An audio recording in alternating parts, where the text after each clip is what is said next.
Good morning everyone. Welcome to PW only IAS. दोस्तों, date है आज की 26 मई 2025 एंड आप सभी का स्वागत है आज के प्रीलिम बूस्टर न्यूज़ डिस्कशन में। दोस्तों, सबसे पहली बात, आई एम श्योर आप सबने कल का पेपर देख लिया होगा, जिसमें जनरल स्टडीज़ का पेपर भी इंक्लूड है एंड सी सेट का भी, राइट। अब काफ़ी सारे बच्चे आप में से ऐसे भी होंगे जिन्होंने 2025 का पेपर दिया है एंड कुछ बच्चे 2026 या 2027 का पेपर देने का सोच रहे होंगे। दो तीन चीज़ें थी जो मुझे लगा एक बार आप लोगों के साथ डिस्कस कर लूँ। देखो, कल के अगर मैं पेपर की बात करूँ ना, तो कल का पेपर ओवरऑल अगर हम बात करें, हम मॉडरेट टू टफ कह सकते हैं। उसका मैं रीज़न आपको बताता हूँ। देखो, कल के पेपर में ना जीएस में कुछ सेक्शंस थे जो पिछले सालों के मुकाबले ईजियर थे। जैसे फॉर एग्जांपल अगर मैं बात करूँ हिस्ट्री की, तो हिस्ट्री खासकर काफ़ी हद तक एनसीईआरटी और स्पेक्ट्रम के फैक्ट से आंसर किया जा सकता है। इनफैक्ट अगर हम बात करें इकोनॉमी की भी, तो इकोनॉमी के एक दो क्वेश्चन अगर हम छोड़ दें तो बाकी क्वेश्चंस काफ़ी कंसेप्चुअल थे। हाँ, थोड़ी बहुत कैलकुलेशन थी, पर वो एक बिल्कुल बेसिक लेवल की कैलकुलेशन है। इसके अलावा पॉलिटी भी मोटा मोटा कुछ क्वेश्चंस के अलावा आपके लक्ष्मीकांत या बेसिक जो आप बुक्स पढ़ते हो उनसे हो सकता है। हालांकि कुछ क्वेश्चंस आपके ज्योग्राफी के या कुछ क्वेश्चंस आप कह लीजिए खासकर इन्वायरमेंट के, ये थोड़े से आपको रैंडम यहाँ पे टफ क्वेश्चंस देखने को मिलते हैं। Plus at the same time देखो, करंट अफेयर्स की अगर मैं बात करूँ ना, तो करंट अफेयर्स में आप नोटिस कर पाओगे कि करंट अफेयर्स रीसेंट टाइम के तो है ही है, पर एक तरह से जिसको हम बोलते हैं ना कंटेम्प्रेरी करंट अफेयर्स, वो हमें यहाँ पे देखने को मिल रहे हैं। यानी कि कुछ क्वेश्चंस ऐसे हैं जो अभी न्यूज़ में थे, कुछ क्वेश्चन ऐसे हैं जो थोड़ा पुराने टाइम में न्यूज़ में थे। मैं आपको एग्जांपल देता हूँ। जैसे फॉर एग्जांपल हम लोगों ने मिनरल सिक्योरिटी पार्टनरशिप डिस्कस किया हुआ था, वो क्वेश्चन आया। पर साथ ही साथ उसको यहाँ पे हमने नोटिस किया किस तरह से क्रिटिकल मिनरल्स के साथ डिस्कस किया। तो क्रिटिकल मिनरल बार बार न्यूज में आता रहता है एंड कॉरस्पॉन्डिंगली उस पर यहाँ पे एक क्वेश्चन हमें यहाँ पे देखने को मिल जाएगा। बट कुछ क्वेश्चन यूपीएससी ने काफी टफ भी पूछे। जैसे फॉर एग्जांपल नेटो के मेंबर्स पूछ लिए। अब इतने 32 कंट्रीज के बीच में सारे के सारे देशों के नाम याद रख पाना काफी डिफिकल्ट है। पर काफी सारे क्वेश्चन, जैसे फॉर एग्जांपल टर्मरिक हो गया, ये एक्सपेक्टेड क्वेश्चन था कि यहाँ पे इसके ऊपर क्वेश्चन पूछेगा ही। पिछले साल भी हमने कई बार इसके ऊपर डिस्कशन किया। तो what I am saying is कि ना, कल का पेपर एक मिक्स हमें देखने को मिलता है, कुछ आसान क्वेश्चन का भी, कुछ मॉडरेट क्वेश्चंस का भी एंड कुछ टफ क्वेश्चंस का भी, राइट। कुछ फैक्ट्स भी यूपीएससी ने काफी डिटेल में जाके काफी अंदर घुस के पूछे हुए हैं। तो जो एक थोड़ा सा हमारा एक परसेप्शन भी रहता है कि यार बहुत ज्यादा यूपीएससी फैक्ट्स में नहीं घुसता, ऐसा कहना अब थोड़ा शायद थोड़ा गलत है। क्योंकि बहुत सारे यहाँ पे कुछ फैक्ट्स भी यहाँ पे हमें ध्यान में रखने के लिए, मतलब ध्यान में रखने चाहिए अगर हमें यूपीएससी में और भी बेहतर यहाँ पे परफॉर्म करना है। बाकी जैसा मैं हमेशा से कहता ही रहा हूँ, देखो स्टैटिक पोर्शन तो आपको बिल्कुल स्ट्रांग होना ही चाहिए। बिना स्टैटिक पोर्शन स्ट्रांग किए हुए आप कभी भी प्रीलिम्स पार नहीं कर सकते। इवन यूपीएससी ही क्लियर करना बहुत मुश्किल है। तो static should be always your first priority, but it should be properly integrated with the current affairs. क्योंकि जैसे मैंने आपको बताया ना, जैसे ये क्वेश्चन भी है, सेम यहाँ पर ऐसा हुआ कि स्टैटिक और करंट अफेयर का एक लिंकेज देखने को मिला। तो आपके जो इंपॉर्टेंट इश्यूज जो न्यूज़ के अंदर हैं, उनके रिगार्डिंग आपको अच्छी खासी क्लैरिटी आपको होनी चाहिए। एंड लास्टली अगर मैं बात करूं, तो कुछ आप यहाँ पे फैक्ट्स भी आप अपना ध्यान में रख सकते हो। इसके साथ ही देखो, एक जो चीज़ आपको मिस नहीं करनी वो है सी सेट की। इनफैक्ट ना, मैं अगर आपको ऑनेस्टली बताऊं, जब मैंने जीएस का पेपर देखा तो मुझे ठीक लगा पेपर की, दैट वाज फाइन, मतलब something which was in line with the 2024 paper. पर सी सेट ने कल क्या किया, सी सेट में कुछ क्वेश्चंस काफ़ी टफ बनाए। कुछ ऐसे क्वेश्चंस थे जो काफ़ी ज़्यादा टाइम कंज्यूमिंग वाले क्वेश्चंस थे। तो कुछ बच्चों का हो सकता है कि शायद जीएस अच्छा गया हो एंड उस वजह से एंड वो शायद सी सेट में अच्छा परफॉर्म ना कर रहे हो। कुछ का वाइस वर्सा हो सकता है कि सी सेट उनका अच्छा गया हो एंड जीएस में कुछ सेक्शंस में उन्होंने यहाँ पे थोड़ा पीछे रह गए हों। तो पॉइंट 2026 या 2027 एस्पिरेंट्स के लिए यही रहता है कि आप लाइटली लेके नहीं चल सकते। आप ऐसा नहीं सोच सकते कि यार मैं सिर्फ ये सेक्शन कर लूँ और ये सेक्शन छोड़ दूँ। या फिर आप ऐसा नहीं कह सकते सर मैं जैसे कुछ बच्चों का ना लास्ट में दिनों का मैसेज आता है, सर मैं इकोनॉमी ढंग से नहीं पढ़ पाया या हिस्ट्री ढंग से नहीं पढ़ पाया या कोई और सब्जेक्ट ढंग से नहीं पढ़ पाया, क्या मैं इसको छोड़ के चला जाऊं? नहीं, देखो यूपीएससी में नहीं पता कौन से सब्जेक्ट से कितना आसान क्वेश्चन कहाँ से आ जाए। वो आसान क्वेश्चन आप बिल्कुल भी मिस नहीं कर सकते। क्योंकि अगर आप लेट से आप हिस्ट्री पढ़ के नहीं गए या हिस्ट्री में आपकी अच्छी कमांड नहीं है, तो कल जैसे बिल्कुल बेसिक क्वेश्चन हिस्ट्री से आए तो शायद वो भी आप गलत कर देते एंड उस वजह से क्या होता, आप बाकी कंपटीशन से पीछे हो जाते। तो ऐसा बिल्कुल नहीं करना है, हमें अपनी तैयारी को बिल्कुल बेस्ट रखना है, राइट। एंड यूपीएससी के पैटर्न को एक तरह से फॉलो करने की यहाँ पे कोशिश करनी है। तो कल का पेपर एक तरह से हम मॉडरेट पेपर यहाँ पर कह सकते हैं। ठीक है, थोड़ा सा टफ भी हल्का सा हम इसको लेके जा सकते हैं। रीजन बीइंग कि सी सेट इस बार कंपैरेटिवली हमें टफ देखने को मिला। आई नो बहुत सारे बच्चे पूछ रहे हैं कि सर कट ऑफ क्या जाएगी। देखो एक बार थोड़ा सा मुझे और टाइम चाहिए in order to properly review, क्योंकि ना मुझे मिक्स्ड, मैं ऑनेस्टली बताऊं, मुझे मिक्स्ड रिएक्शंस मिल रहे हैं। कुछ बच्चे कह रहे हैं कि सर जीएस काफी आसान है, कुछ बच्चे कह रहे हैं जीएस काफी टफ था। तो एक बार मैं भी थोड़ा अपने एंड पे एक बार फिर से एनालाइज करने की कोशिश करूंगा एंड मैं आपको उसके रिगार्डिंग गाइड कर दूंगा।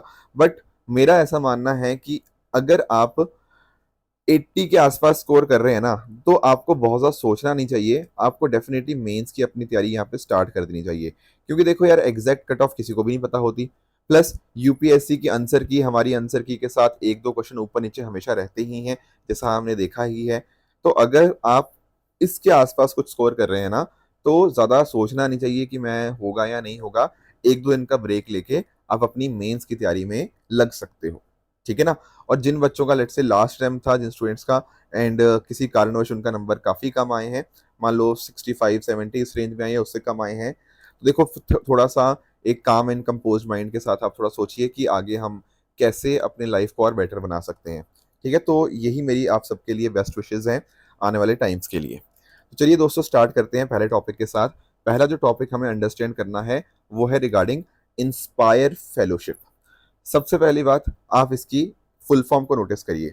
इंस्पायर फेलोशिप का फुल फॉर्म है innovation in science pursuit for inspired research.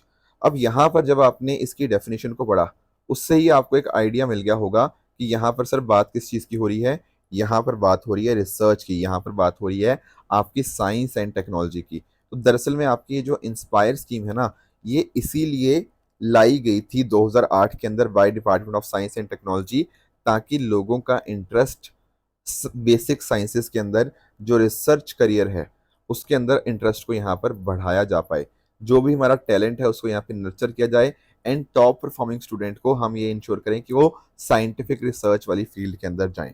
ये स्कीम अलग अलग सेक्शंस को यहाँ पे केटर करती है, क्योंकि इसमें ना अलग अलग पार्ट्स हैं। मैं आपको यहाँ बताने की कोशिश करूँगा। जैसे इंस्पायर के अंतर्गत सीड्स प्रोग्राम आ जाता है, शी प्रोग्राम आ गया, AO आरसी प्रोग्राम हो गया। सो देर आर डिफरेंट डिफरेंट यहाँ पे प्रोग्राम। जैसे सीड्स की जब हम बात करते हैं ना, it is scheme for early attraction of talent.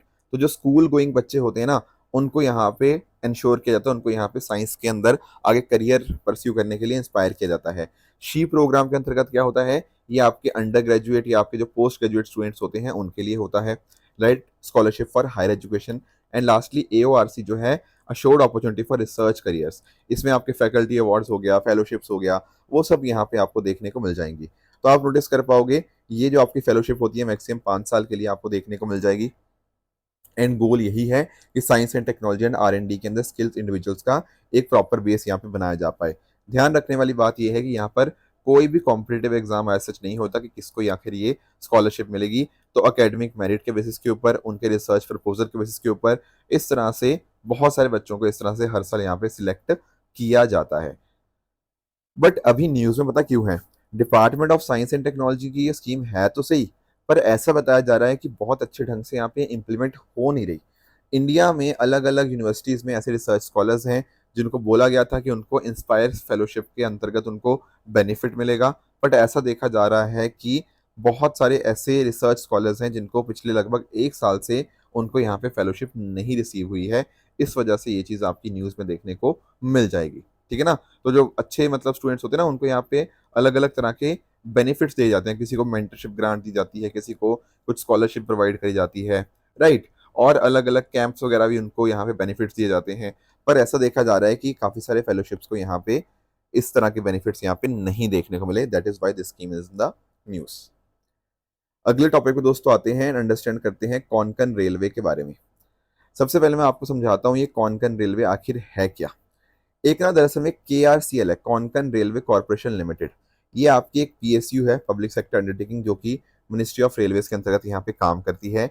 इसका काम है कोंकण रेलवे को ऑपरेट करना।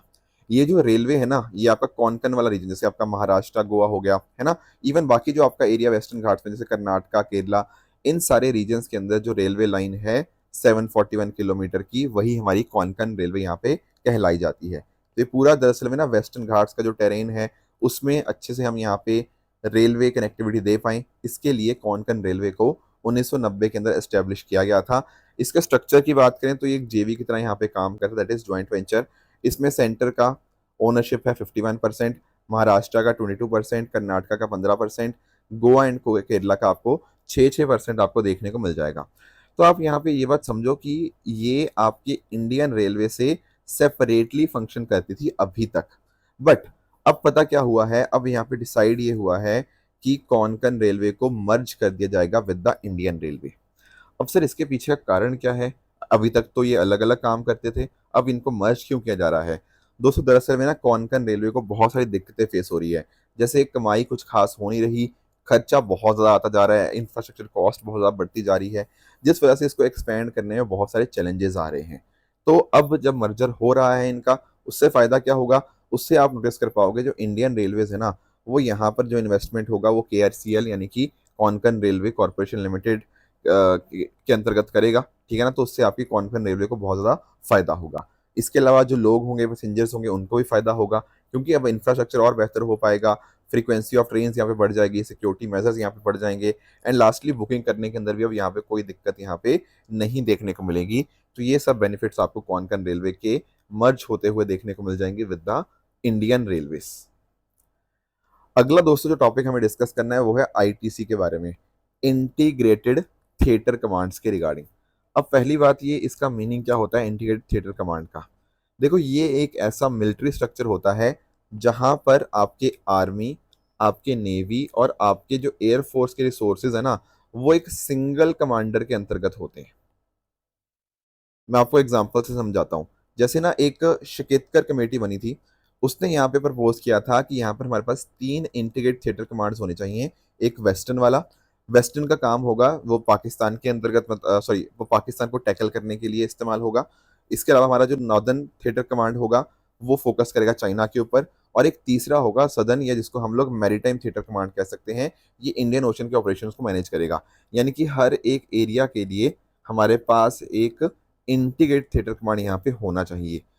अभी पता क्या होता है, आप नोटिस कर पाओगे कि कई बार ना हमारे रिसोर्सेज का प्रॉपर ढंग से हम इस्तेमाल नहीं कर पाते।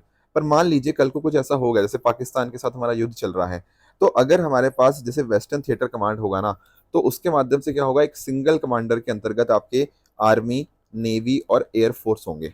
उससे क्या होगा, उससे आप नोटिस कर पाओगे हमारी जो डिसीजन मेकिंग है ना, वो ज़्यादा फास्ट हो पाएगी, कोऑर्डिनेटेड मैनर के अंदर हो पाएगी।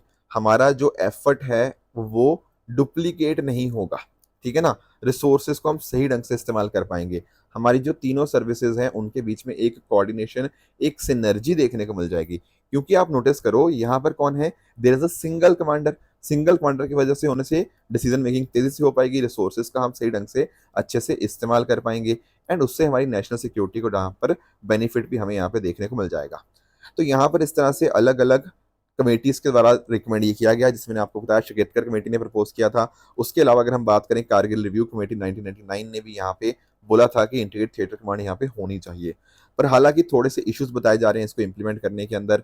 जैसे काफ़ी सारे लोगों का कहना है कि कमांड एंड कंट्रोल में काफ़ी सारे इश्यूज आ सकते हैं, क्योंकि आप नोटिस कर पाओगे अगर मान लो कम्युनिकेशन सिस्टम को इंटीग्रेट करने में कोई परेशानी आई तो, राइट, कई बार ऐसा भी हो सकता है कि जो तुम्हारी तीनों सर्विसेज हैं उनके बीच में ऑटोनॉमी का लॉस के ऊपर भी कुछ क्वेश्चन मार्क्स उठ सकते हैं, उनकी तरफ से रेजिस्टेंस आ सकता है। प्लस हर सर्विस का अपना अपना यहाँ पे कल्चर है, वो कैसे आपस में मिक्स हो पाएगा, that is also issue. Logistics को मैनेज करना भी एक दिक्कत वाली बात यहाँ पे मानी जाती है। बट एनीवेज अभी यहाँ पर क्या हुआ है, हमारे जो चीफ ऑफ डिफेंस स्टाफ है उनके द्वारा जो रिसेंटली बुक लिखी गई, ready, relevant and sergeant, a blueprint for transformation of India's military, तो उसका रिगार्डिंग डिस्कशन फिर से स्टार्ट हो चुका है कि कैसे हमें भारत में जरूरत है to create integrated theatre commands, ठीक है। तो है कुछ नहीं है, ये एक तरह की रिस्ट्रक्चरिंग हो सकती है इंडियन मिलिट्री की, जहां पर हम आर्मी, नेवी और एयरफोर्स को यूनिफाइड कमांड स्ट्रक्चर के अंतर्गत रखेंगे फॉर स्पेसिफिक जोग्राफिकल एरिया और फंक्शनल रोल। जैसे मैंने आपको बताया ना, नॉर्थ के लिए अलग, वेस्ट के लिए अलग और आपका सदर्न के लिए यहाँ पे अलग, ठीक है। और ऐसा भी यहाँ पे रिकमेंड किया जाता है कि जो भी आपके तीनों कमांडर्स होंगे और साथ साथ जो आपके vice chief of defence staff होंगे वो यहाँ पे आपके 4 स्टार ऑफिसर होंगे, जाकि जैसा कि आपका 3 सर्विस चीफ और आपके CDS होते हैं, राइट। तो ये कुछ बातें थी ITC के बारे में जो आपको यहाँ पे क्लियर होनी चाहिए। नेक्स्ट दोस्तों आते हैं अगले टॉपिक पे, दैट इज SEVP। इसको अंडरस्टैंड करते हैं। Student and exchange visitor programme. देखो ये न्यूज़ में बहुत ज़्यादा बना हुआ है। पहले मैं आपको ना SEVP थोड़ा समझा देता हूँ। देखो ये जो इनिशिएटिव है ना, ये यूएस गवर्नमेंट का आपको देखने को मिल जाएगा, जिसके माध्यम से ना इंटरनेशनल स्टूडेंट्स को मॉनिटर किया जाता है। एंड कोशिश ये करी जाती है कि जो लेजिटिमेट फॉरेन स्टूडेंट्स हैं बस वही यूएस में एंटर कर पाएं फॉर एजुकेशन। जैसे यूएस में ना बहुत अच्छे अच्छे एजुकेशन इंस्टीट्यूट्स आपको देखने को मिल जाएंगे। उनमें से एक आपको जैसे हार्वर्ड यूनिवर्सिटी आपको देखने को मिल जाएगी। तो कोशिश ये रहती है कि कैसे हम इंटरनेशनल स्टूडेंट्स को मॉनिटर करें। अब यहाँ पे SEVP जो है ना, student and exchange visitor programme, ये इन्हीं को इंश्योर करता है। जैसे फॉर एग्जांपल इंस्टीट्यूशंस यहाँ पे जो एनरोल करते हैं नॉन इमिग्रेंट स्टूडेंट को, वो इसके साथ सर्टिफाई होने चाहिए student and exchange visitor programme के साथ। अब आपके दिमाग में आएगा ये नॉन इमिग्रेंट स्टूडेंट क्या होते हैं। देखो नॉन इमिग्रेंट एक ऐसा पर्सन होता है जो टेम्परेरी बेसिस के ऊपर एक कंट्री को एंटर करता है। जैसे कोई इंसान घूमने गया, कोई इंसान काम करने गया ओनली फॉर टेम्परेरी पर्पस, या कोई पर्सन स्टडी करने गया फॉर टेम्परेरी पर्पस, वो यहाँ परमानेंटली नहीं रहेगा, वो वहाँ पे टेम्परेरी बेसिस के ऊपर गया, उनको बोलते हैं नॉन इमिग्रेंट स्टूडेंट। तो उनको यहाँ पे जो भी ऐसे इंस्टीट्यूशन जो इन बच्चों को लेते हैं, उनको SEVP के साथ सर्टिफाई यहाँ पे होना अपने आप में इंपॉर्टेंट है। ये जो SEVP है यहाँ पर आप नोटिस कर पाओगे, ये अलग अलग तरह के जो स्टूडेंट वीज़ा हैं उनको यहाँ पे ट्रैक करते हैं। जैसे F1 वीज़ा हो गया, ठीक है, M1 वीज़ा हो गया, J1 वीज़ा हो गया। ये बहुत ज़्यादा डिटेल में नहीं आपको पढ़ने, क्योंकि ये भारतीय वीज़ा नहीं है, ठीक है। ये आपके यूएस के आपको वीज़ास देखने को मिल जाएंगे। पर पॉइंट ये था ना, इससे भारत के स्टूडेंट्स को इम्पैक्ट बहुत ज़्यादा होगा जो यूएस में जाके पढ़ना चाहते हैं। तो इसलिए थोड़ा सा हमें इसका आइडिया होना चाहिए कि अच्छा हाँ, ये वीज़ास आपके यूएसए के साथ लिंक्ड है। अब यहाँ पे आप नोटिस कर पाओगे कि जो डोनाल्ड ट्रंप है, या रेदर आई शुड से जो यूएस गवर्नमेंट है, जो आपका US Department of Homeland Security है, उसने हार्वर्ड यूनिवर्सिटी का student and exchange visitor programme यहाँ पे सर्टिफिकेशन जो था उसको एक तरह से रिवोक कर दिया है। इस वजह से पता क्या होगा, हार्वर्ड अब फॉरेन स्टूडेंट्स को एनरोल करने में काफ़ी उसको परेशानी होगी। अब आपके दिमाग में आएगा यूएस ने ऐसा फैसला क्यों लिया। देखो एक्चुअल में ना डोनाल्ड ट्रंप भी यहाँ पे हार्वर्ड को काफ़ी लंबे टाइम से एक्यूज करते जा रहे हैं कि यहाँ पर बहुत सारी अलग अलग तरह की क्रिमिनल एक्टिविटीज़ होती हैं, एंड वहाँ की जो यूनिवर्सिटी है वो प्रॉपर रिकॉर्ड नहीं दे रही है क्रिमिनल एक्टिविटीज़ जहाँ पे फॉरेन स्टूडेंट्स यहाँ पे इन्वॉल्व हैं।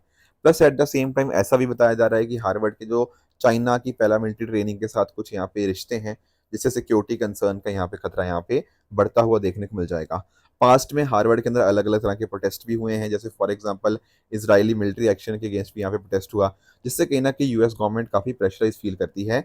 तो इस तरह से डोनाल्ड ट्रंप का मानना है कि हार्वर्ड यूनिवर्सिटी उनकी बात नहीं मानती, तो एक तरह से यहाँ पे उनके द्वारा हार्वर्ड SEVP सर्टिफिकेशन को यहाँ पे रिवोक किया गया है। नेक्स्ट हमारा जो टॉपिक है वो है mobile phone deposit facility for voters. देखो इलेक्शन कमीशन ने ना यहाँ पे कुछ इंस्ट्रक्शंस यहाँ पे रिलीज करी हैं regarding mobile deposit facilities outside polling stations. समझना इस बात को कि क्या यहाँ पे ECI ने क्या बोला है। इलेक्शन कमीशन ऑफ इंडिया ने ये बोला है कि जो पोलिंग स्टेशन होता है ना, उसके 100 मीटर के अंदर मोबाइल फोन अलाउड है, but only in switched off mode, ठीक है ना। यहाँ पर आप नोटिस कर पाओगे जो हमारे कंडक्ट ऑफ इलेक्शन रूल्स हैं 1961, वो इंश्योर ये करते हैं कि पोलिंग स्टेशन के अंतर्गत क्या हो, एक सीक्रेसी हो वोटिंग की। ऐसा नहीं कि कोई बंदा फ़ोन लेके चला गया, वो वहाँ पे वोटिंग रिकॉर्ड कर रहा है अपनी कि मैंने किसको वोट किया। नो, मोबाइल फ़ोन्स यहाँ पे अंदर आपके पोलिंग स्टेशन के अलाउड नहीं होते, पर पोलिंग स्टेशन के विद इन द 100 मीटर यहाँ पे अलाउड होंगे, बट सिर्फ और सिर्फ स्विच्ड ऑफ मोड के अंतर्गत। Plus at the same time यहाँ पे ECI ने ये भी बोला है कि रिटर्निंग ऑफिसर को कई बार लगता है कि ये पोलिंग स्टेशंस में कुछ डिवर्स कंडीशंस हैं, वहाँ पर सिचुएशन ठीक नहीं है, तो उसके हिसाब से सिचुएशन को नॉर्मलाइज करने के लिए ये चेंजेस भी किए जा सकते हैं। कि कल को अगर मान लीजिए रिटर्निंग ऑफिसर को लगता है कि 100 मीटर के अंदर वो आपका मोबाइल अलाउ ही नहीं करना, तो that can also be done अगर उनको यहाँ पे ऐसा फील होता है। इसके अलावा अगर हम बात करें, इलेक्शनरिंग जो होती है वो यहाँ पर within the 100 metre radius around the polling station on the day of the polls यहाँ पे अलाउड नहीं होगी, तो ये भी आप ध्यान में रखिएगा। एंड लास्टली कमीशन ने ये भी कहा है, ठीक है ना, कि जो आपका परमिसिबल नॉर्म्स हैं कैनवसिंग करने के, ठीक है, वो कहीं ना कहीं 100 metres from the entrance to the police आपका पोलिंग स्टेशन यहाँ पे होने चाहिए। ये कुछ अलग अलग गाइडलाइंस हैं, पर ये जो मोबाइल फोन डिपॉजिट फैसिलिटी है ना, इसका आप डेफिनेटली आप ध्यान में रखिएगा। राइट, तो आज के सेशन को यहीं तक रखते हैं। यहाँ पर आपके सामने कुछ ट्रू एंड फॉल्स स्टेटमेंट्स हैं, इनको एक बार पढ़िएगा, ठीक है। बाकी कमेंट्स में आप इसका आंसर बता सकते हो। बाकी आप लोग भी बताना डेफिनेटली फिल्म्स का 2025 का आप लोगों ने पेपर देखा, आपका क्या ओपिनियन रहा, राइट? वो डेफिनेटली सारी बातें आप मुझे कमेंट्स में यहाँ पे बता सकते हो। दोस्तों ये थी आज की डिस्कशन। इसी तरह से आप सब लोग अपने एंड पे हार्ड वर्क करते रहिए। Thank you so much for joining. All the very best.